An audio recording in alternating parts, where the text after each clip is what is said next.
Hi friends, HRM का unit 2 आज हम लोग स्टार्ट करने वाले हैं। चैप्टर का नाम है ऑर्गेनाइजेशनल बिहेवियर। तो ऑर्गेनाइजेशन में किस तरह से बिहेवियर होना चाहिए, क्या होना चाहिए, इसको लेके आपका यूनिट 2 है। चैप्टर बहुत ज़्यादा डिटेल में दिया गया दोस्तों, अप्रोक्सीमेटली 57 टू 58 पेजेस में चैप्टर कवर किया गया है। और कुछ टॉपिक है जिसमें से क्वेश्चंस पूछे जाते हैं। तो जो टॉपिक्स है जिसमें से क्वेश्चंस पूछे जाते हैं, जैसे ये वाला 6 sigma, kaizen method, quality circle, total quality control. ठीक है, तो ये कुछ टॉपिक्स है जिसमें से क्वेश्चन पूछे जाते हैं, पर इन्होंने बहुत सारे टॉपिक को जो एक एक नंबर का पूछा जाता है बहुत डिटेल से दिया है, तो जितना आपके लिए इंपॉर्टेंट होगा उस तरह से हम लोग तैयारी करेंगे। तो पहला यहाँ पे आपका टॉपिक है, यहाँ से ऑर्गेनाइजेशन चार्ट। ठीक है, तो पहले हम समझ रहे हैं कि बिहेवियर डायनामिक्स इन ऑर्गेनाइजेशंस क्या होता है। तो यहाँ पे आपका पहला टॉपिक है ऑर्गेनाइजेशन चार्ट। तो ऑर्गेनाइजेशन चार्ट का क्या मतलब होता है? Organization chart is a simple and understandable representation of the formal organization structure. So जो organization chart है उसमें organization का structure जो है मेंशन किया जाता है। यहाँ पे मैंने गूगल से आपको इमेज बताई कि ऑर्गेनाइजेशन चार्ट दिखने में कैसा होता है। ठीक है, तो ऑर्गेनाइजेशन चार्ट ये हेडिंग लिखिए, यहाँ पे चेयरमैन, ठीक है, फिर आपके मैनेजिंग डायरेक्टर। तो इस तरह से आपका विजुअल फॉर्म में जो है ऑर्गेनाइजेशन की कौन किस पोस्ट में है, तो वही आपका चार्ट की फॉर्म में बताया जाता है, एक डायग्राम की फॉर्म में, एक इमेज की फॉर्म में होता है, वही आपका ऑर्गेनाइजेशन चार्ट। सो इस ऑर्गेनाइजेशन चार्ट को देख के क्या पता चलता है? इसको देख के पता लगता है कि हायरार्किकल क्या है, कौन किसको रिपोर्ट कर रहा है, तो वो सारा आइडिया आपको लग जाता है। जैसे सबसे हाईएस्ट होगा आपका चेयरमैन, फिर आपका हो गया एमडी, फिर बाकी उसके नीचे के रैंक। तो इस तरह से पूरा ऑर्गेनाइजेशन चार्ट में आपको इमेज की फॉर्म में सारी चीजें बताई जाती हैं। ठीक है, so it is a formal record of chain of command. तो इससे क्या पता लगता है? चेन ऑफ कमांड मतलब कौन किसको कमांड दे सकता है, हायरार्की में कौन आगे, along with title assigned to the various individuals in the organizations। तो अलग अलग टाइटल होता है, जैसे एक चेयरमैन हो गया, एक एमडी हो गया, तो हर इंडिविजुअल को एक टाइटल दिया जाता है, तो वो सारी चीजें ऑर्गेनाइजेशन चार्ट में मेंशन होती है। It gives it gives a clear overview of the shape and structure of organisation. तो इस चार्ट को देख के आपको बहुत क्लियर कट ओवरव्यू पता लग जाता है कि ऑर्गेनाइजेशन का स्ट्रक्चर कैसा है। ठीक है, और उसको विजुअल फॉर्म में यानी इमेज की फॉर्म में कैप्चर किया जाता है। मैंने आपको अभी डायग्राम से भी दिखाया था दोस्तों कि ये कैसा दिखने में कैसा होता है। जो ऑर्गेनाइजेशन चार्ट होता है, अगर अच्छे से आप इसको ड्रॉ करते हैं तो उससे हायरार्किकली स्ट्रक्चर पता लगता है, मतलब कौन आगे कौन किसको रिपोर्ट कर रहा है, लाइन एंड स्टाफ अथॉरिटी क्या है, किसकी क्या रिस्पॉन्सिबिलिटी है, कौन चेन ऑफ कमांड है, मतलब कौन किसको कंट्रोल कर रहा है। ठीक है, और कौन किसको इंस्ट्रक्शन दे सकता है, तो पूरा का पूरा आइडिया आपको इस चार्ट को देख के पता इसमें लग जाता है। ऑर्गेनाइजेशन चार्ट को दो हिस्सों में डिवाइड किया गया, एक है आपका मास्टर चार्ट और दूसरा है यहाँ पे सप्लीमेंट्री चार्ट। मास्टर चार्ट और सप्लीमेंट्री चार्ट में डिफरेंस क्या होता है? तो मास्टर चार्ट में पूरी की पूरी ऑर्गेनाइजेशंस का सारा डिटेल आपको डायग्राम के थ्रू पता लगता है। सप्लीमेंट्री चार्ट यानी स्पेसिफिक डिपार्टमेंट का। इसको एग्जांपल से समझते हैं दोस्तों। मास्टर चार्ट में जैसे कोई कंपनी है, उसमें मार्केटिंग टीम भी है, सेल्स भी है, ठीक है, प्रोडक्शन टीम है, मतलब जितनी भी टीम्स है आपकी, एचआर है, तो सभी का डेटा इसमें आपको मास्टर चार्ट में मिल जाएगा। ठीक है, लेकिन सप्लीमेंट्री में किसी स्पेसिफिक टीम का सिर्फ या तो एचआर का ही डेटा रहेगा, एचआर का ही चार्ट रहेगा।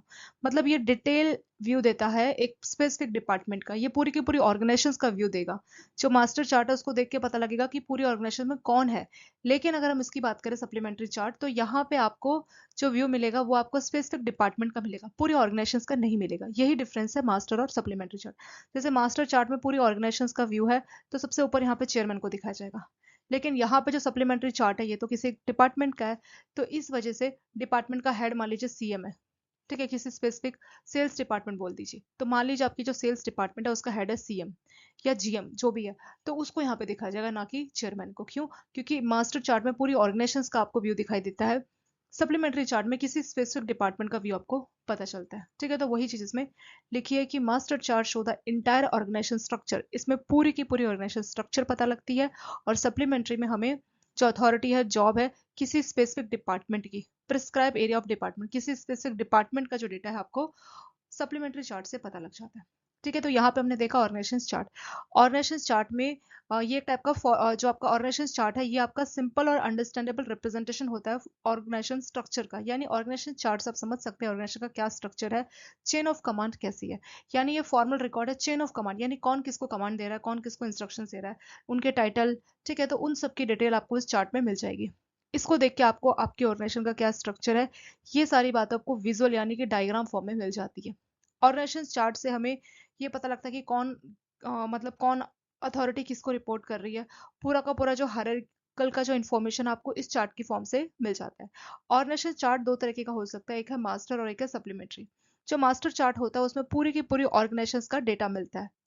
सेकेंड है सप्लीमेंट्री चार्ट, जो कि आपका किसी स्पेसिफिक डिपार्टमेंट का आपको सारा डायग्राम देगा कि कौन सा डिपार्टमेंट में, मान लीजिए कोई डिपार्टमेंट है जिसका हेड है आपका सीएम, तो सीएम के अंडर मान लीजिए कोई मैनेजर है, उसके अंडर 3 ऑफिसर्स हैं, फिर क्लर्कल है, तो वो सारा चार्ट की फॉर्म में आपको सप्लीमेंट्री चार्ट में मिल जाएगा। नेक्स्ट आपका हेडिंग है फॉर्मल और इनफॉर्मल ऑर्गेनाइजेशंस। फॉर्मल ऑर्गेनाइजेशंस क्या होती है और इनफॉर्मल ऑर्गेनाइजेशंस क्या होती है, ठीक है, इसमें डिफरेंस क्या होता है वो भी हम यहाँ पे देखेंगे। अगर हम बात करें फॉर्मल या इनफॉर्मल ऑर्गेनाइजेशंस की, तो फॉर्मल ऑर्गेनाइजेशंस उस ऑर्गेनाइजेशंस को बोला जाता है when to or more than to persons, कम से कम दो होना चाहिए, दो या दो से ज्यादा लोग come together to accomplish a common objective या गोल, यानी दो या दो से ज्यादा लोग मिलके एक पर्टिकुलर एक स्पेसिफिक गोल है उस गोल के लिए काम करते हैं। Where formal relationship rules policies are establish for compliance, तो यहाँ पे प्रॉपर पॉलिसीज बनाई जाती है, रिटर्न फॉर्म में आपको रूल्स पॉलिसीज बनाई जाएगी, और आपका जो है अथॉरिटी स्ट्रक्चर होगा। अथॉरिटी मतलब किसको किस इसकी अथॉरिटी है, कौन किसको रिपोर्ट करेगा, तो वो सारी चीजें आपके फॉर्मल ऑर्गेनाइजेशन या फॉर्मल स्ट्रक्चर में होती है। अगर हम बात करें इनफॉर्मल ऑर्गेनाइजेशंस की, तो इनफॉर्मल ऑर्गेनाइजेशंस क्या होती है। On the other hand there is informal organisations which is form under the formal, तो जो फॉर्मल ऑर्गेनाइजेशंस है उसी के अंडर आपको इनफॉर्मल ऑर्गेनाइजेशंस भी देखने को मिलेगी, जैसे social relationship which comes into existence when people in the organisations meet interact and associate. मान लीजिए फॉर्मल ऑर्गेनाइजेशंस में होगा आपका फॉर्मल ऑर्गेनाइजेशन में फॉर्मल ग्रुप, आप मान लीजिए कोई भी ऑफिस जहाँ पे आप लोग काम करते हैं तो वो क्या फॉर्मल है, लेकिन वहीं पे आपके आपस में दोस्तों के ग्रुप बन जाते हैं, ठीक है, आपका ऑफिस सेम है, ऑफिस में मान लीजिए 100 लोग काम कर रहे हैं, तो वो 100 लोग फॉर्मल लोगों का ग्रुप है। उसी 100 में से मान लीजिए 10-10 लोगों ने अपने दोस्तों के ग्रुप बना लिए, तो वो जो 10-10 लोगों का दोस्तों का ग्रुप बन गया आपस में, क्यों, क्योंकि वो सोशली इंटरेक्ट कर रहे हैं, एक दूसरे से बात कर रहे हैं, ठीक है, बात कर रहे हैं, इंटरेक्ट कर रहे हैं, और इसकी वजह से उनका जो ग्रुप बन गया है, मान लीजिए लंच लंच रूम का जो ग्रुप है, जहाँ पे वो लोग टाइमली एक ही साथ लंच करने जाते हैं या कहीं आउटिंग है तो एक ही साथ जाते हैं, तो वो जो 10 लोगों का ग्रुप है वो हो जाएगा आपका इनफॉर्मल ऑर्गेनाइजेशन या इनफॉर्मल ग्रुप, यानी फॉर्मल के अंदर ही हमें इनफॉर्मल ऑर्गेनाइजेशन देखने को मिलती है। सो बहुत सिंपल टर्म है फॉर्मल या इनफॉर्मल। फॉर्मल ऑर्गेनाइजेशन जहाँ पे दो या दो से ज्यादा लोग मिलकर एक कॉमन टास्क या ऑब्जेक्टिव के लिए काम करते हैं, यहाँ पे रूल्स रेगुलेशन पॉलिसी सारी कुछ क्लियर कट मेंशन रहती है और उसका हमें पालन करना पड़ता है, मानना पड़ता है। इसी का अपोजिट जो इनफॉर्मल ऑर्गेनाइजेशन है वो फॉर्मल ऑर्गेनाइजेशन के अंदर ही फॉर्म हो जाता है, लेकिन which is form under formal organisation, तो यहाँ पे क्या होता है कि ऑफिस में जैसे आप जाते हैं काम करते हैं तो आपके सोशल ग्रुप बन जाते हैं, दोस्त बन जाते हैं, ठीक है, जो है आपके कलीग्स, और साथ के साथ आपने उनका एक अलग से ग्रुप बना लिया, लंच करने आप लोग साथ जाते हैं, टी ब्रेक के लिए आप लोग साथ जाते हैं, तो ये आपका हो जाएगा इनफॉर्मल ऑर्गेनाइजेशन, ठीक है, तो यही आपका फॉर्मल और इनफॉर्मल ऑर्गेनाइजेशन। नेक्स्ट टॉपिक आपका मैट्रिक स्ट्रक्चर। ये एक नंबर का पूछा गया था दोस्तों, ठीक है, एक ही नंबर का पूछा था कि मैट्रिक स्ट्रक्चर एग्जैक्टली क्या होता है। In a matrix organisation teams are formed, यहाँ पे टीम बनती है, and team members report to two or more manager.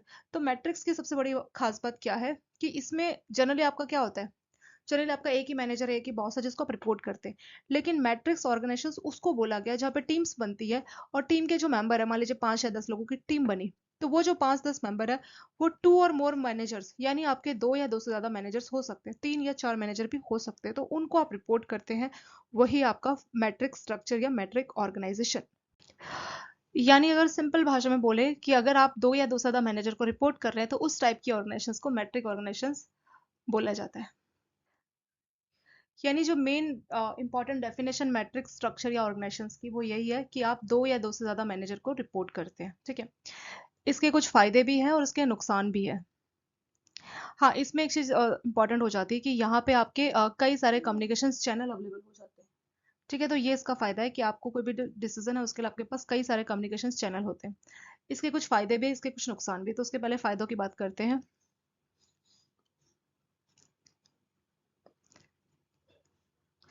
तो इसमें क्या होता है कि ये काफ़ी फ्लेक्सिबल होती है, यहाँ पे जो भी एक्सपर्टाइज है, अलग अलग एक्सपर्टाइज को आप अपनी ऑर्गेनाइजेशन में रख सकते हैं और वो काफ़ी फ्लेक्सिबल वे में यूज़ कर सकते हैं। फ्लेक्सिबल मतलब अलग अलग लोग जाके उनको रिपोर्ट कर रहे हैं, तो इस तरह से फ्लेक्सिबिलिटी देखने को मिलती है।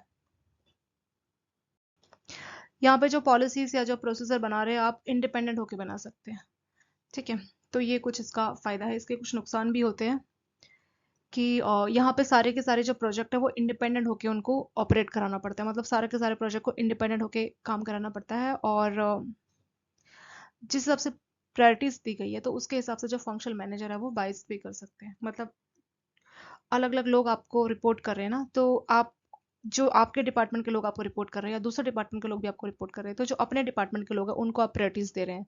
तो इस तरह से बायस भी देखने को मिलता है। और जो लोग हैं, लोग भी इसको अच्छा महसूस नहीं करते जब उनको बहुत सारे मैनेजर कंट्रोल करते हैं। एक तो आपको लगता है कि एक मैनेजर को कंट्रोल करना है, फिर आपको लगता है नहीं नहीं बहुत सारे मैनेजर हमें कंट्रोल कर रहे हैं, तो उससे जो है लोग इसको अच्छा नहीं मानते। और जो ड्यूल लाइन ऑफ कमांड, मतलब कई सारे लोग आपको कमांड कर रहे हैं, तो इससे डिसीजन मेकिंग में भी हेल्प होती है और कई बार कन्फ्लिक्ट आ जाता है। अब एक मैनेजर बोल रहा है ये काम करो, दूसरा बोल रहा है नहीं नहीं पहले मेरा काम करो। तो कई सारे तरह से जो है कन्फ्लिक्ट देखने को मिलता है। अगला इशू है डिफिकल्टी इन मॉनिटरिंग। तो कई बार मॉनिटरिंग में दिक्कत आती है क्योंकि मैनेजर को एग्जैक्टली मालूम नहीं कि किसने इनको काम दिया हुआ है, तो अच्छे से मॉनिटर नहीं हो पाता। तो ये कुछ सिमेट्रिक ऑर्गेनाइजेशंस के इश्यूज भी देखने को मिलते हैं। ठीक है, तो इसके फायदे और नुकसान की बात करें तो फायदा यही है कि जो है यहाँ पे काफ़ी फ्लेक्सिबिलिटी होती है। जो हाई स्किल प्रोफेशनल्स है वो अच्छे से जो है अपना काम कर सकते हैं इसमें। और हर जो प्रोजेक्ट है, जो पॉलिसीज या जो प्रोसीजर है, वो हर प्रोजेक्ट के लिए इंडिपेंडेंटली बनानी पड़ती है। और इसके अगर हम डिसएडवांटेजेस की बात करें तो एक तो हर प्रोजेक्ट की जो यूनिट है उसको इंडिपेंडेंटली ऑपरेट करना पड़ता है, तो एक इंडिपेंडेंट वे में आपको हर प्रोजेक्ट को चलाना पड़ रहा है, तो वो भी एक स्ट्रेसफुल हो सकता है। कई बार जो मैनेजर है वो अपनी बायस मतलब भेदभाव भी कर सकते हैं, अपने हिसाब से अपनी प्रायोरिटीज के हिसाब से भेदभाव कर सकते हैं। कई बार आपको बहुत ज़्यादा मैनेजर को अगर आपको रिपोर्ट करना है तो उसको लोग इतना अच्छा महसूस नहीं करते। मतलब आपको बोला जाएगा कि अब से आपके 2 या 3 मैनेजर है, तो आपको खुद को अच्छा नहीं लगेगा कि अभी तक तो हम एक मैनेजर की बात मान रहे थे, अब 2 या 3 है। फिर आपका कमांड भी डबल हो जाता है, इससे डिसीजन में भी काफ़ी टाइम लगता है। और जो मॉनिटरिंग है, मॉनिटरिंग में भी डिफिकल्टी आती है। तो ये हो गया आपका मैट्रिक्स ऑर्गेनाइजेशंस के फायदे और नुकसान। नेक्स्ट आपका डिविजनल स्ट्रक्चर।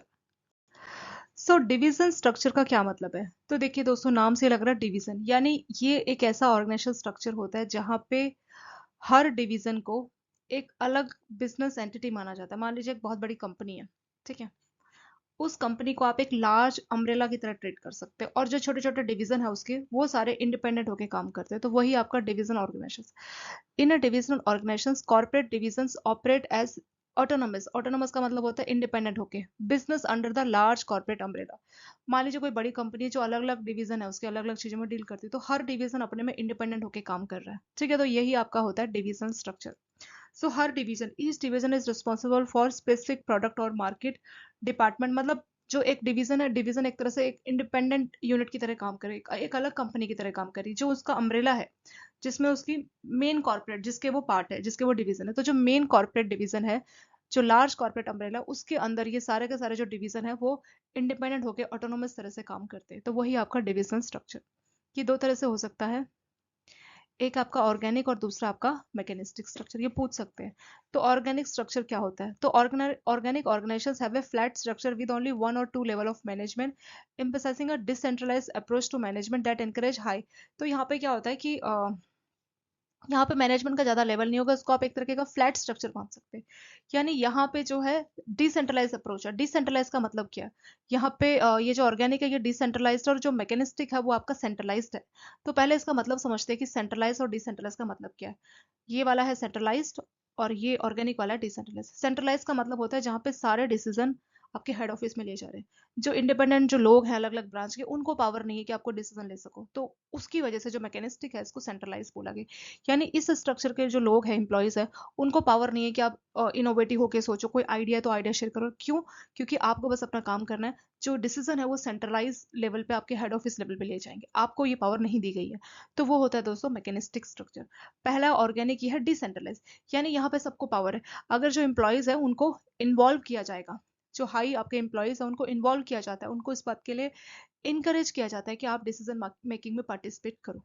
ठीक है, अगर मैं आपको एग्जांपल देना चाहूँ तो जो गूगल कंपनी है वो अपने एम्प्लॉयज के पास कोई आइडियाज है तो उनके लिए उनको हमेशा मौका देती है कि अगर आपके पास कोई आइडिया है तो आप शेयर करो।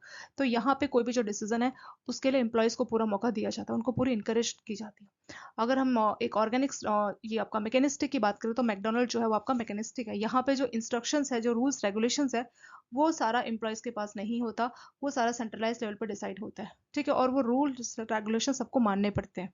ऐसा नहीं कि कोई अपना आइडिया दे रहा हो या कोई कुछ बात बोल रहा है कुछ, तो ये बात नहीं सुनी जाएगी क्योंकि ये मैकेनिस्टिक स्ट्रक्चर है। ठीक है, तो यहाँ पे जो चेन ऑफ कमांड है वो क्लियर कट मेंशन होती है। This structure is based on max weber theory of, यहाँ पे ब्यूरोक्रेसी का सिद्धांत है। ब्यूरोक्रेसी मतलब जो बोल दिया आपको वो काम करना पड़ेगा। जो रूल्स और जो रेगुलेशन है वो काफी रिजिड यानी कठोर है, सख्त है, उसको आप चेंज नहीं कर सकते। एंड पावर इज सेंट्रलाइज, तो सेंट्रल लेवल पे पावर है, आपको बस मानना पड़ता है। तो ये भी पूछ सकते हैं आपके ऑर्गेनिक या मैकेनिस्टिक स्ट्रक्चर क्या होता है। ठीक है, तो जो डिविजन स्ट्रक्चर है, डिविजन स्ट्रक्चर में आपका, डिवीजन स्ट्रक्चर का मतलब होगा एक बड़ी कंपनी है उसके अलग अलग डिवीजन है, तो अलग अलग जो कॉर्पोरेट डिवीजन है वो इंडिपेंडेंट होके ऑटोनोमस होके काम करेंगे।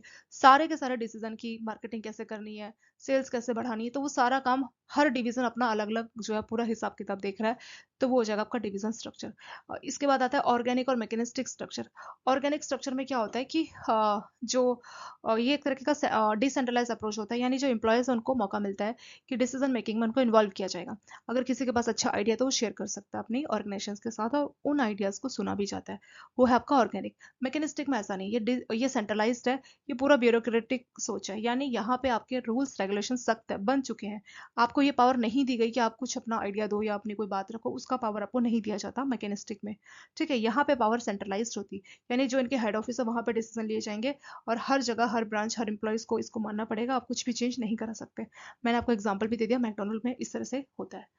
और ऑर्गेनिक का मैंने आपको गूगल का यहाँ पे एग्जांपल दिया। सो फंक्शनल स्ट्रक्चर क्या होता है? फंक्शनल स्ट्रक्चर में क्या होगा? ग्रुप सिमिलर और रिलेटेड ऑक्यूपेशनल स्पेशलिस्ट और process together under a familiar heading of finance, manufacture, marketing. यानी जो फंक्शनल स्ट्रक्चर है इसमें कंपनी क्या करती है, अलग अलग डिपार्टमेंट को, मतलब जो काम है जॉब के हिसाब से अलग अलग डिपार्टमेंट बना देती है, और हर डिपार्टमेंट बस अपना ही काम देखता है। जैसे मान लीजिए मैन्युफैक्चर डिपार्टमेंट अलग हो गया, मार्केटिंग का अलग डिपार्टमेंट हो गया, ठीक है, अकाउंट का, रिसर्च का, एचआर का।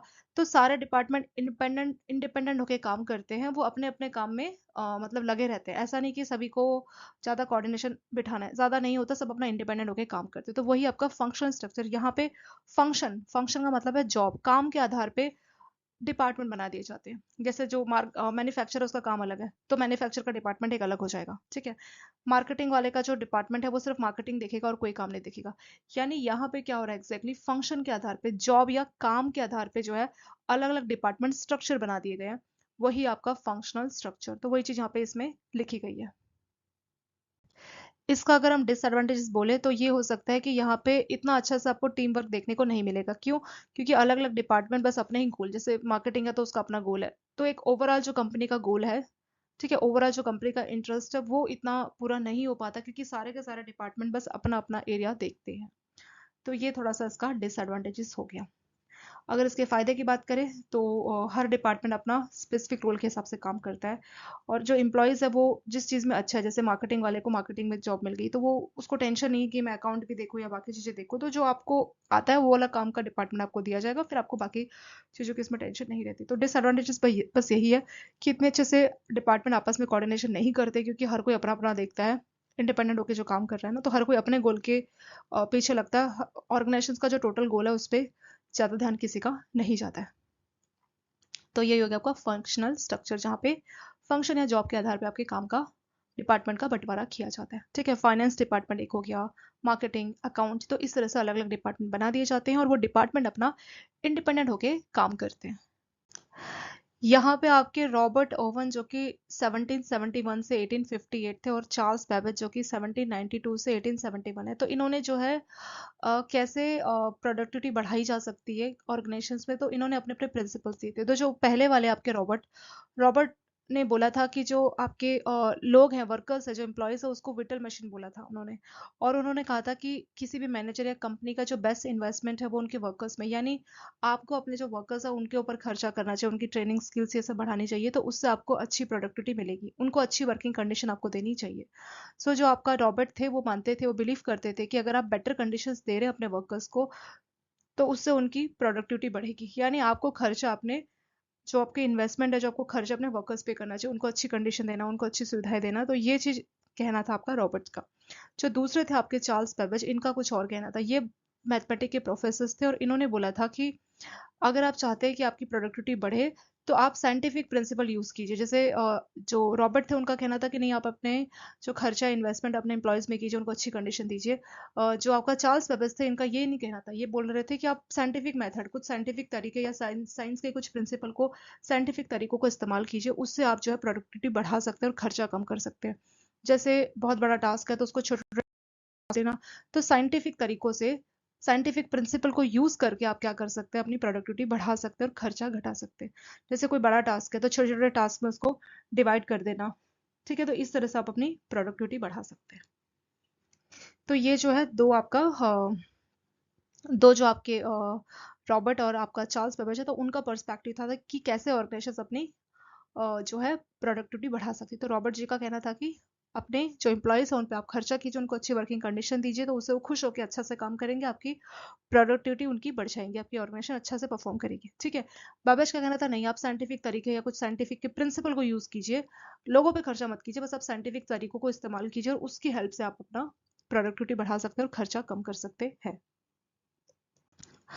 While designing an organization, the following points need to be keep in mind. तो जब भी आप किसी ऑर्गेनाइजेशन को डिजाइन कर रहे हैं तो कुछ पॉइंट्स आपको दिमाग में रखने चाहिए। पहला आइडेंटिफिकेशन ऑफ की एक्टिविटी, मतलब कौन कौन से मेन टास्क आपकी ऑर्गेनाइजेशन को करने हैं ताकि आपका गोल जो है, रिजल्ट जो है आपको मिल जाए। तो पहले आपको की एक्टिविटी यानी क्या क्या मेन टास्क है, क्या क्या मेन काम आपके ऑर्गेनाइजेशन पे करने चाहिए ताकि ऑर्गेनाइजेशन का, कंपनी का गोल पूरा हो जाए। तो पहले आपको मेन टास्क आइडेंटिफाई करना पड़ेगा। सेकेंड है, जो भी आपने टास्क को आइडेंटिफाई किया उनके ग्रुप बना दीजिए, ठीक है। जैसे मार्केटिंग का एक ग्रुप हो गया, फाइनेंस का ग्रुप हो गया, ताकि काम इजी हो जाए। तो अगले में क्या करना है, जो भी आपने मेन टास्क फाइंड किया उनकी आप ग्रुपिंग बना दीजिए, उनको आप क्लासीफाई कर दीजिए। जो आपने की एक्टिविटीज है, जो टास्क आपने स्टेप नंबर 1 में फाइंड किया था, उनको क्लासीफाई करके ग्रुप बनाना है। स्टेप नंबर 3 में क्या करना है, स्टेप नंबर 3 में आपको देखना है कि हर लेवल पे कौन डिसीजन लेगा, ठीक है। तो इस चीज को आपको एनालिसिस करना है कि हर लेवल पे किसको डिसीजन पावर दी जाएगी। स्टेप नंबर 4 में क्या होगा, स्टेप नंबर 4 में होगा कि analysing the relationship between job, यानी अलग अलग जो जॉब्स है या जो अलग अलग टीम है वो कैसे काम करेगी, ये आपको समझना होगा, ठीक है। जो रिलेशनशिप है बिटवीन जॉब्स, तो अलग अलग टीम्स कैसे एक दूसरे के साथ कोऑर्डिनेट करेगी, वो आपको देखना होगा। लास्ट है डेलीगेटिंग अथॉरिटी, मतलब कोई भी जो है टास्क पूरा होने के लिए किसी को तो अथॉरिटी होनी चाहिए। जैसे ब्रांच मैनेजर, तो ब्रांच चलाने के लिए जो बीएम है उसको रिस्पॉन्सिबल माना जाता है, उसको डेलीगेट की गई है, उसको अथॉरिटी दी गई कि ब्रांच आप चलाओगे। तो इस हिसाब से आपको भी डिसाइड करना पड़ेगा कि अथॉरिटी किसको दी जाएगी, डेलीगेशन किसको किया जाएगा, जिसके ऊपर जिम्मेदारी होगी कि ये टास्क पूरा करे, ठीक है। तो जो भी ड्यूटीज दी गई है उसको पूरा करने की जिम्मेदारी किसी एक ऑथराइज पर्सन को होनी चाहिए। तो लास्ट स्टेप में आपको उसी ऑथराइज पर्सन को ड्यूटी देनी है। तो ये जो है 4-5 स्टेप से आप अपना ऑर्गेनाइजेशन स्ट्रक्चर बना सकते हैं। तो पहला काम है कि क्या मेन मेन टास्क है उसको फाइंड करना। दूसरे में जो भी आपने मेन टास्क या जो एक्टिविटी बताई उसकी ग्रुपिंग बनाएंगे। तीसरे में आप देखोगे कि डिसीजन पावर किसको दी जाएगी हर लेवल पे, ठीक है। तो वो आप डिसाइड करोगे। चौथे में अलग अलग जो टीम्स है कैसे कोऑर्डिनेट करेगी उसको आप एनालिसिस करोगे। लास्ट में जो है आप देखोगे कि जो अथॉरिटी है वो किसको दी जाएगी, ठीक है, to enable the individual to discharge their assign duty. क्योंकि जब तक आप किसी एक पर्सन को अथॉरिटी नहीं दोगे तब तक इंडिविजुअल कैसे अपना काम कर रहे हैं। तो जैसे ब्रांच में मान लीजिए 6 लोग हैं, तो ब्रांच मैनेजर की जिम्मेदारी होती है कि सभी लोग अपना काम, ड्यूटीज को अच्छी तरह से पूरा करें। तो सेम ऐसे यहाँ पे भी होगा कि आपको देखना होगा कि कौन पर्सन ऑथराइज्ड है, किसको आप अथॉरिटी दे रहे हैं कि बाकी लोग अपनी जिम्मेदारी को अच्छी तरह से करें। तो ये स्टेप्स आप यूज कर सकते हैं किसी भी ऑर्गेनाइजेशन के स्ट्रक्चर को बनाने के लिए। नेक्स्ट हेडिंग है the person job fit. Person job fit का मतलब जो सही पर्सन है उसको आपको सही जगह पे बिठाना है, तो वही आपका job fit. Most HR manager would like to profess that their ultimate aim is to provide the right man for the right job, यानी सही पर्सन को सही जॉब में बिठाना, या इसको अगर हम दूसरे शब्दों में बोले तो वो होगा द पर्सन जॉब फिट, यानी सही पर्सन। अब इसको एक स्कूल के एग्जांपल से समझते हैं। मान लीजिए कोई मैथ्स का टीचर है और कोई इंग्लिश का है। तो मैथ्स के टीचर को आप बोल रहे हो कि तुम इंग्लिश पढ़ाओ और इंग्लिश के टीचर को बोल रहे हो कि मैथ्स पढ़ाओ, यानी मैथ्स के टीचर को मैथ्स आती है तो वो सिर्फ मैथ्स के लिए ही फिट होगा। ऐसे इंग्लिश के टीचर को इंग्लिश आती है तो वो इंग्लिश वाले सब्जेक्ट के लिए ही फिट होगा, तो उसको जॉब फिट बोला जाएगा। आपने मैथ्स वाले को बोला इंग्लिश पढ़ाओ और इंग्लिश वाले को बोला मैथ्स पढ़ाओ, तो ये आपने गड़बड़ कर दी है, वो नहीं होना चाहिए। तो सेम अगर हम ऑर्गेनाइजेशन की बात करें, कोई पर्सन जिसकी कम्युनिकेशन स्किल्स बहुत अच्छी है और आपने उसको ऐसी पोस्ट दी जहाँ पे ज्यादा कम्युनिकेट करना ही नहीं होता, या कोई पर्सन बहुत इंट्रोवर्ट है जो लोगों से इतना इंटरेक्ट करना पसंद नहीं करता, उसको अपने मार्केटिंग या सेल्स का मतलब मैनेजर या कुछ ऐसा बना रखा है, तो वो बहुत गड़बड़ हो जाएगी। तो एचआर का काम मेन यही होता है कि सही पर्सन, आपको देखना है कि उस पर्सन की क्या स्किल्स है, उसकी स्किल्स के आधार पे उसको जॉब देनी है। मतलब जो आप काम उसको दे रहे हो उसकी स्किल्स से वो मैच करनी चाहिए। अगर ऐसा नहीं है तो क्या होगा, अगर ऐसा नहीं है दोस्तों तो वो पर्सन ज़्यादा टाइम टिकेगा नहीं। एक तो उसका मोटिवेशन लेवल बिल्कुल डाउन चला जाएगा, क्यों, अब इंट्रोवर्ट है, उसको लोगों से इतना बात करना पसंद नहीं है, तो वो एक अच्छा आउटपुट भी नहीं देगा और इतना अनकंफर्ट, मतलब काफ़ी अनकंफर्ट होकर अपना काम करेगा, जिससे उसका मोटिवेशन लेवल डाउन जाएगा, परफॉर्मेंस भी डाउन जाएगी और शायद वो एग्जिट भी कर जाए। ठीक है, तो ये सारे इश्यूज देखने को मिलते हैं। इसलिए एचआर मैनेजर को चाहिए कि सही पर्सन को जॉब के लिए वो फिट करे, मतलब जो पर्सन एलिजिबल है उसको ही जॉब के लिए वो बिठाए। ठीक है, तो मैंने आपको एग्जांपल भी दिया कि जो पर्सन मार्केटिंग में बहुत अच्छा है और वहाँ पे अपने किसी इंट्रोवर्ट को बिठाया तो काम नहीं चलेगा, या कोई पर्सन जिसकी मार्केटिंग स्किल्स बहुत अच्छी है उसको आपने ऐसा कोई काम दिया जहाँ पे ज़्यादा लोगों से इंटरेक्ट ही नहीं करना पड़ता। ठीक है, तो जिससे कोई आपने उसको बैक ऑफिस का काम दे दिया तो वो सही नहीं होगा। क्यों? क्योंकि आपने उसको बैक ऑफिस में पोस्टिंग दी है, पर उसकी जो स्किल्स है वो मार्केटिंग वाली, वो लोगों से बात करना उसको वो अच्छा लगता है और उसमें काफ़ी अच्छा भी है। तो यही चीज़ जो है एचआर को देखनी चाहिए कि जो पर्सन की स्किल है उसी के हिसाब से उसकी पोस्टिंग दे, उसी हिसाब से उसको काम दे। तो वही आपका पर्सन जॉब फिट। ठीक है, वही चीज़ें इस पैराग्राफ में बताइए। सो फॉरम एंड इन्वायरमेंट का क्या मतलब है? फॉरम एंड इन्वायरमेंट का बहुत सिंपल सा मतलब दोस्तों यही है कि जो कल्चर है आपका ओपन होना चाहिए। ठीक है, ओपन कॉर्पोरेट कल्चर होना चाहिए। तो अगर आप चाहते हैं कि जो आपके ऑर्गेनाइजेशन है वहाँ पे नॉलेज शेयरिंग बहुत अच्छे से हो, so open corporate culture is the first step towards successful knowledge sharing in A group. आपका ग्रुप है वहाँ पे नॉलेज शेयरिंग बहुत सही तरह से हो, तो एक आपका जो कल्चर है वो एक ओपन कॉर्पोरेट कल्चर होना चाहिए। ठीक है, तो यहाँ पे क्या होता है, अगर हम सबसे पहले बात करें तो जो डिस्कशन है वो कब होती है? क्लासरूम में होती है। ठीक है, सो क्लासरूम में होती है, दैट इज वाई जो लीडर्स हैं वो उनको इनकरेज करना चाहिए एक क्लासरूम एक्सपीरियंस, जहाँ पे वहाँ पे जो क्लासरूम एक्सपीरियंस में क्या होगा कि वहाँ पे ग्रुप डिस्कशन अलग अलग एक्टिविटीज कराई जाएगी और लास्ट में जो है फीडबैक दिया जाएगा। ठीक है, और जैसे ग्रुप क्या है, नया है क्योंकि नए नए लोग हैं, स्टार्टिंग के जो लोग हैं उनका अपने ग्रुप बनाया है, तो वहाँ पे मल्टी कल्चर बैकग्राउंड के लोग होंगे, हर इंडिविजुअल का अलग अलग एस्पिरेशन है। So most of which may not get to fully fulfilled early enough. तो स्टार्टिंग में इतना कुछ रिजल्ट नहीं मिलेगा, पर ऑर्गेनाइजेशन को चाहिए कि इस तरह के और वो सेशन अवेलेबल कराए ताकि जो ग्रुप मेंबर है वो आपस में बातचीत करे, समझे। ठीक है, जो उनका लीडर है वो उनसे सीखे। ठीक है, सो every such class is opportunity for student to come into environment where they can learn from the group leader who in turn is learning from them। यानी आपका लीडर आपसे सीख रहा है, आप उनसे सीख रहे हैं। सो इससे क्या हो रहा है कि ईच अदर लर्निंग, यानी मिल के जो है एक लर्निंग की जा रही है। यहाँ पे इंटरैक्टिव क्लासेस लगाई जा रही है, सेशन लगाए जा रहे हैं ताकि जो पार्टिसिपेंट है वो मिल के ग्रुप में जो है पार्टिसिपेट करे। तो इस तरह से यहाँ पे लर्निंग कराई जाती है। तो कुल मिला के एक ऐसा फॉरम अवेलेबल कराया जाता है जहाँ पे चीज़ें ओपन होती है, वहाँ पे आप अपनी बातें डिस्कस कर सकते हैं, अलग अलग एक्टिविटीज़ कराई जाती है और उसमें आपको फीडबैक भी दिया जाता है। तो इसका एक इन्होंने एग्जांपल दिया कि जो लर्निंग फोरम है उसका एग्जांपल है असेसमेंट या डेवलपमेंट सेंटर। ये जो मेथड है ये यूज़ किया जाता है हाई लर्निंग के लिए।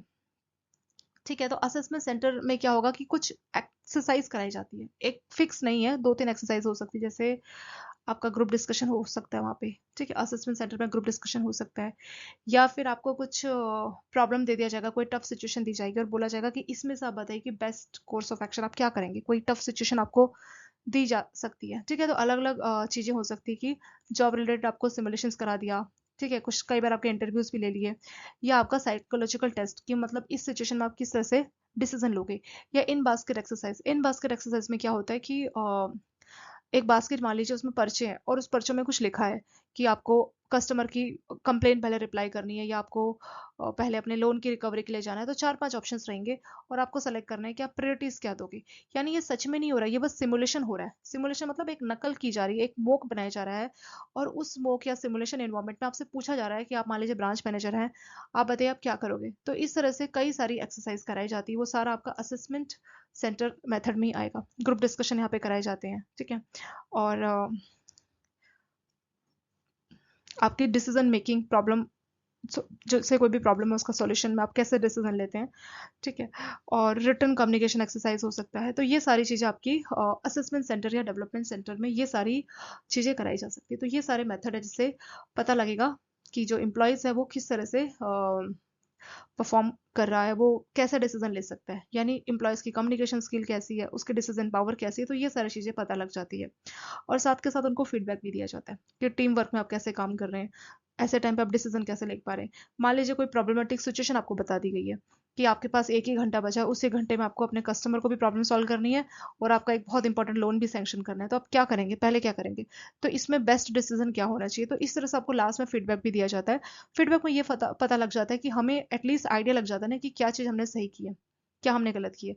तो ये हमें सबसे ज़्यादा फायदा होता है फीडबैक का। तो यही आपका असेसमेंट जो है आपका असेसमेंट या डेवलपमेंट सेंटर में ये सारे मेथड्स यूज़ किए जाते हैं, ये सभी लर्निंग के लिए हेल्प आते हैं। तो फॉरम एंड इन्वायरमेंट में यही बोला गया कि एक ऐसा इन्वायरमेंट जहाँ पे कल्चर बहुत ओपन है, जहाँ ओपन लर्निंग को बहुत बढ़ावा दिया जा रहा है, अलग अलग मेथड्स, अलग अलग चीज़ें की जा रही है। जैसे आपका असेसमेंट सेंटर जहाँ पे अलग अलग ग्रुप डिस्कशन एक्टिविटी होगी, या आपको इन बास्केट एक्सरसाइज होगी जहाँ पे आपको एक बास्केट में कुछ पर्चियाँ दी जाएंगी और कुछ उसमें आपके टास्क होंगे, वो आपको करने नहीं, बस आपको बताने कि ये आपको 5 काम है, इसमें से पहले काम आप क्या करोगे। मतलब इससे पता लगता है कि आपकी प्रायोरिटीज क्या, आप किस चीज को प्रायोरिटी देते हैं, किस काम को पहले करना पसंद करते हैं। ग्रुप डिस्कशन होगा, ठीक है, रिटर्न कम्युनिकेशन एक्सरसाइज हो सकती है ताकि पता लगे आपकी कम्युनिकेशन स्किल्स कैसी है। ग्रुप डिस्कशन होगा, ठीक है, तो इस तरह से अलग अलग एक्टिविटीज यहाँ पे कराई जाती है।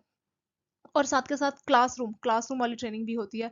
यहाँ पे जो आपका क्लासरूम का जो आपका टीचर बोल लीजिए, ट्रेनर बोल लीजिए, वो आपसे सीखता है, आप उनसे सीखते हो। तो इस तरह से एक ओपन फॉरम और इन्वायरमेंट जो है नए ज्वाइनी या जो आपके एम्प्लॉयज है उनको अवेलेबल कराया जाता है ताकि एक लर्निंग जो है, लर्निंग या नॉलेज शेयरिंग वाले माहौल को बढ़ावा दिया जाए।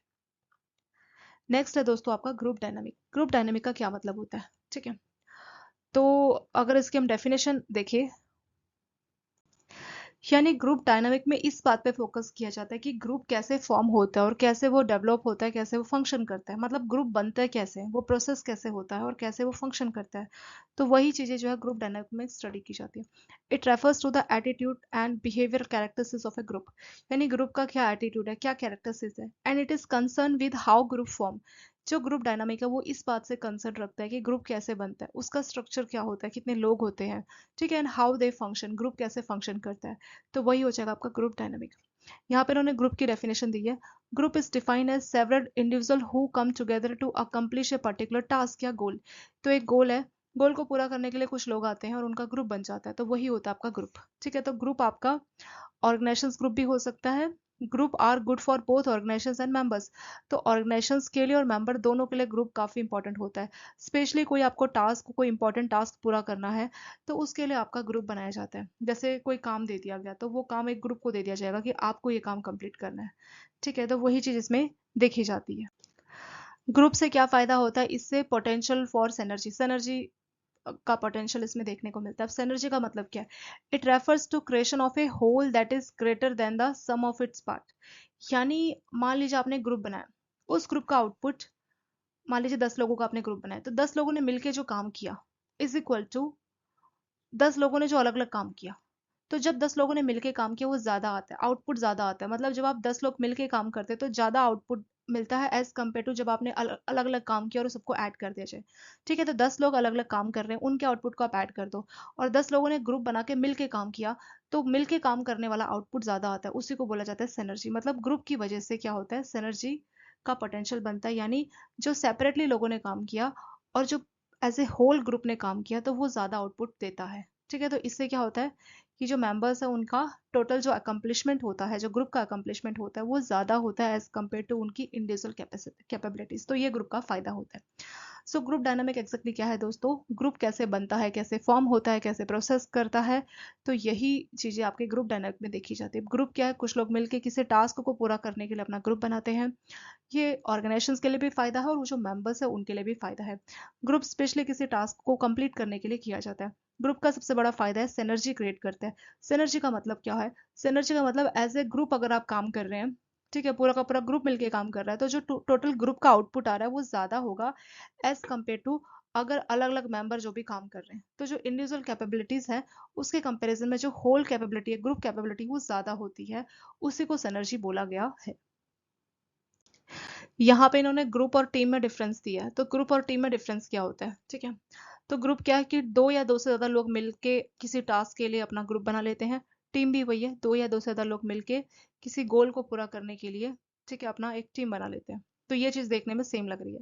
यहाँ पे जो ग्रुप के मेंबर्स है उनका एक कॉमन गोल हो भी सकता है, नहीं भी हो सकता, लेकिन जो टीम है, टीम में पक्के से सबका गोल कॉमन होना चाहिए। ग्रुप में जो लोग हैं वो अपना इंडिपेंडेंट होकर भी काम कर सकते हैं, लेकिन टीम में ऐसा नहीं, सभी लोग एक दूसरे पर डिपेंड होकर काम करते हैं। जो ग्रुप है वो फॉर्मल हो भी सकता है, नहीं भी हो सकता। फॉर्मल मतलब प्रॉपर रूल्स रेगुलेशन लिखी जाएंगी। टीम जो है जनरली आपकी फॉर्मल ही होती है नेचर में, ठीक है। ग्रुप में जो लोग हैं अपना इंडिविजुअल गोल पे ज्यादा फोकस करते हैं। हर कोई सोचता है कि मेरा अपना अपना जो गोल है वो पूरा हो जाए, ग्रुप का तो हो ही जाएगा।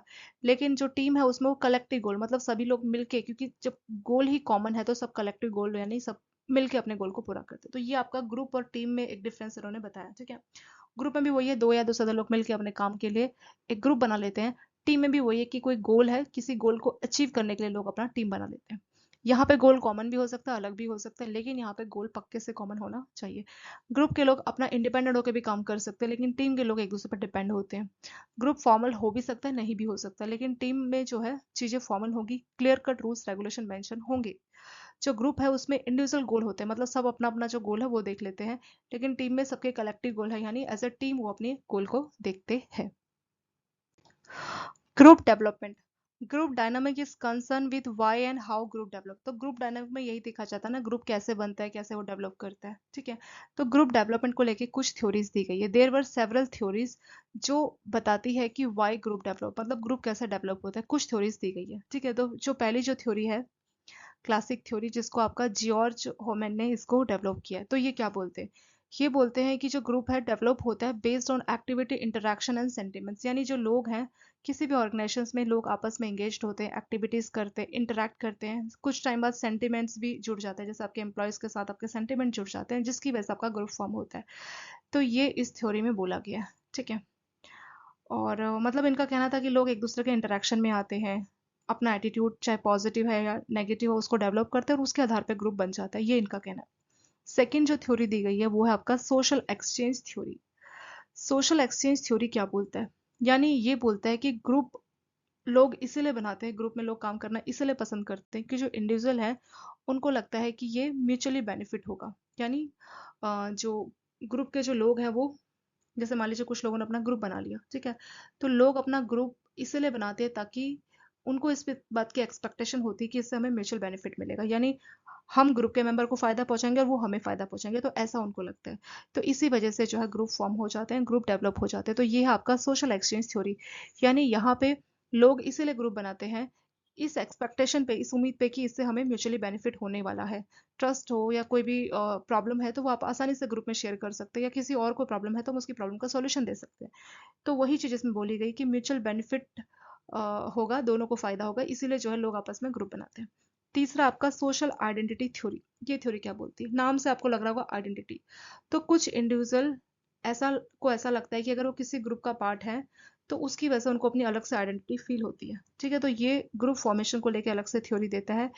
This theory suggest that individual gate a sense of identity and self esteem, उनको अच्छा लगता है, उनको सेल्फ एस्टीम वाली फीलिंग आती है जब वो किसी ग्रुप का पार्ट होते हैं, ठीक है। जब वो किसी ग्रुप की मेंबरशिप लेते हैं, किसी ग्रुप का पार्ट होते हैं, तो उनको फील होता है कि वो, उनकी कुछ आइडेंटिटी है क्योंकि वो इस ग्रुप से जुड़े हैं, उनको सेल्फ एस्टीम, अपनी रिस्पेक्ट वाली फीलिंग आती है, इसीलिए लोग अपना ग्रुप बनाते हैं। तो ये 3 थ्योरीज दी गई है। इन 3 थ्योरीज में से एक इंपॉर्टेंट थ्योरी और है जो काफी इंपॉर्टेंट है, जिसको टकमैन थ्योरी बोला जाता है। तो इन्होंने बोला कि ग्रुप डेवलपमेंट में एक बार में नहीं होता बल्कि 5 स्टेजेस लग जाते हैं, ठीक है। 5 स्टेज है जिसकी हेल्प से ग्रुप बन जाते हैं। तो कौन कौन से 5 स्टेजेस है, इसको लेके क्वेश्चन पूछा जाता है दोस्तों, ये इंपॉर्टेंट है आपका, ठीक है। तो आपकी जो टकमैन थ्योरी है वो क्या बोलती है, तो देखिए यहाँ पे जो 3 थ्योरीज हैं ग्रुप डेवलपमेंट को लेके। पहली थ्योरी है आपकी जॉर्ज होमन्स के द्वारा, इन्होंने बोला था कि लोग एक दूसरे के इंटरेक्शन में आते हैं, साथ साथ एक्टिविटी करते हैं, सेंटिमेंट होता है, इसी वजह से ग्रुप बन जाते हैं। मतलब कुल मिला के आप कॉमन एक्टिविटीज करते हैं, ऑफिस में आप सेम टाइप का कॉमन टाइप का आप काम कर रहे हैं, कॉमन एक्टिविटी कर रहे हैं, ज्यादा इंटरेक्शन हो रहा है, इसकी वजह से आपका एटीट्यूड डेवलप हो रहा है और आप ग्रुप बना रहे हैं। ये कहना था आपका जॉर्ज का। सेकेंड आता आपका सोशल एक्सचेंज थ्योरी। तो इनका मानना था कि लोग ग्रुप इसलिए बनाते हैं क्योंकि जो इंडिविजुअल है उनको म्यूचुअल बेनिफिट होता है, यानी आप अपने ग्रुप में बाकी लोगों की हेल्प करते हैं और बाकी लोग आपकी हेल्प करते हैं। तो एक तरह से ट्रस्ट वाली फीलिंग यहाँ पे आती है कि लोग एक दूसरे को म्यूचुअली बेनिफिट होगा, इसीलिए ग्रुप बनाया जा रहा है, ठीक है।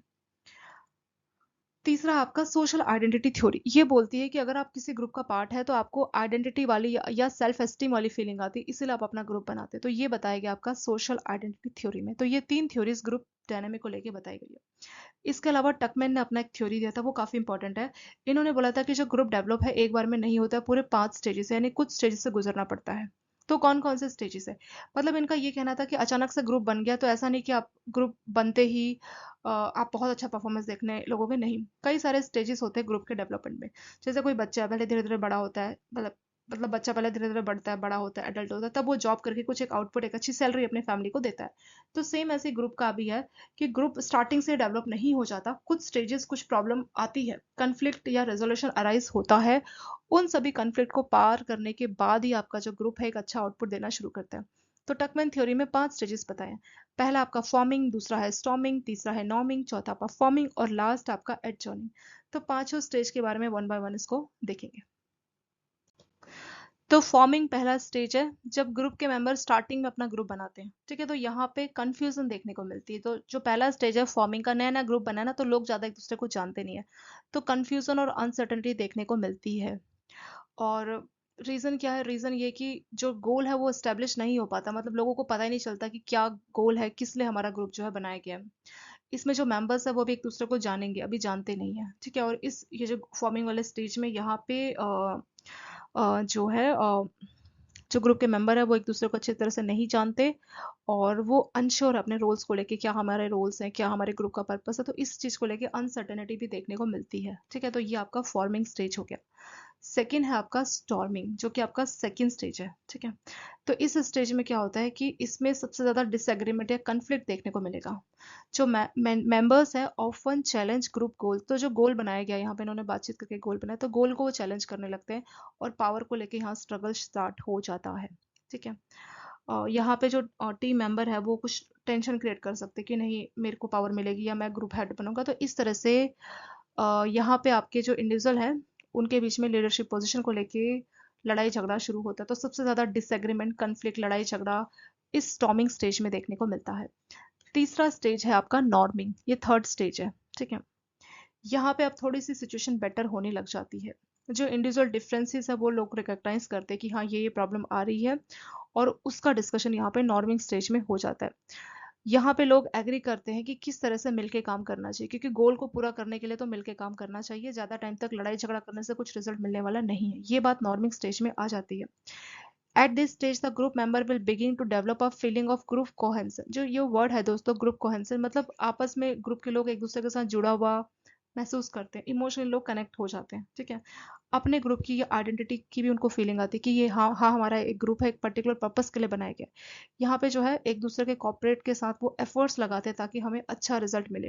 यहाँ पे जो रिस्पॉन्सिबिलिटीज हैं ये मेंबर्स में डिवाइड कर दी जाती है, और फिर धीरे धीरे जो ग्रुप है वो अपना प्रोग्रेस करना शुरू करता है, ठीक है। तो ये आपका नॉर्मिंग स्टेज है। यहाँ पे मतलब जो लड़ाई झगड़े स्टेप नंबर 2 में चल रहे थे ना, वो सारे सॉर्ट आउट कर लिए जाते हैं। ग्रुप के मेंबर्स एक दूसरे के साथ जुड़ाव महसूस करते हैं, अपने ग्रुप की आइडेंटिटी को वो समझने लग जाते हैं, और इसी स्टेज में ग्रुप थोड़ा सा ऑर्गेनाइज होता है और इनका फोकस अपनी गोल की तरफ आता है। मतलब लड़ाई झगड़ा छोड़ के अब काम की बात यहाँ पे शुरू हो जाती है। तो ये अब ग्रुप क्या हो चुका है, ऑर्गेनाइज हो चुका है, और अब काम गोल पे फोकस इनका आ चुका है। नॉर्मिंग के बाद चौथा स्टेज है दोस्तों आपका परफॉर्मिंग स्टेज, ठीक है। तो परफॉर्मिंग स्टेज में ये जो नाम से लग रहा है परफॉर्मिंग, मतलब इस स्टेज में जो ग्रुप है वो मैच्योर हो चुका है, ग्रुप की बात चल रही, ग्रुप मैच्योर हो चुका है। और यहाँ पे कोहेंसिवनेस, मतलब ग्रुप के मेंबर्स के अंदर एक दूसरे के साथ इमोशनली वो लोग कनेक्ट हो चुके हैं, जुड़ाव वाली फीलिंग आ जाती है। During this stage of development individual except one another and conflict is resolve through group discussion. तो यहाँ पे हर कोई एक दूसरे को एक्सेप्ट करता है, अगर कुछ प्रॉब्लम आती भी है तो वो आपस में डिस्कस करके, आपस में सभी लोग डिस्कस करके इसको सॉल्व कर लेते हैं, ठीक है। यहाँ पे ग्रुप जो है परफॉर्म करने लगता है, जो टास्क है सारे मिलके अपना परफॉर्म करते हैं, तो यहाँ पे अच्छी परफॉर्मेंस देखने को मिलती है, ठीक है। तो यहाँ पे स्मूथली काम होना शुरू हो जाता है, एक अच्छी परफॉर्मेंस देखने को मिलती है। यहाँ पे जो गोल है गोल भी पूरे होने लग जाते हैं बिना किसी इशू के। तो ये हो गया दोस्तों आपका परफॉर्मिंग। लास्ट और फिफ्थ है आपका यहाँ पे एडजर्निंग स्टेज, ठीक है। Not all group experience this stage of development. तो सारे के सारे ग्रुप इस स्टेज तक नहीं पहुंच पाते, क्यों? Because it is characterised by disbandment of group, यानी इस स्टेज में जो ग्रुप है वो फिनिश हो गया, काम खत्म हो चुका है, अब ग्रुप को ब्रेकअप किया जा रहा है। और सम ग्रुप आर परमानेंट, कुछ ग्रुप जो है परमानेंट भी हो सकते हैं, लेकिन हर सारे, मतलब सारे के सारे ग्रुप परमानेंट नहीं होते।